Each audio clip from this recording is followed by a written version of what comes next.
அன்பு வாடிக்கையாளர்கள் அனைவருக்கும் ஹோட்டல் சேலம் ஸ்ரீ சரவணபவன் குரூப்ஸின் இதயம் நிறைந்த இனிப்பான தீபாவளி நல்வாழ்த்துக்கள்.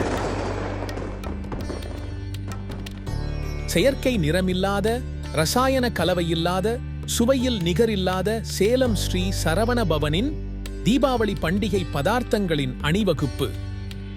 ரோல் பாதுஷா, சந்திரகலா, சூரியகலா பாதுஷா, மடிப்பு பாதுஷா, பன் பாதுஷா என உயர்தரமான அனைத்து இனிப்பு மற்றும் கார வகைகளுக்கு அனைவரும் சங்கமிப்போம். சேலம் ஸ்ரீ சரவணபவன் ஆசை தோசை, ஸ்ரீ சரவணபவன் கிளாசிக், சரவணபவன் பேக்கரிஸ். அனைவருக்கும் மீண்டும் மகிழ்ச்சியான தீபாவளி நல்வாழ்த்துக்கள்.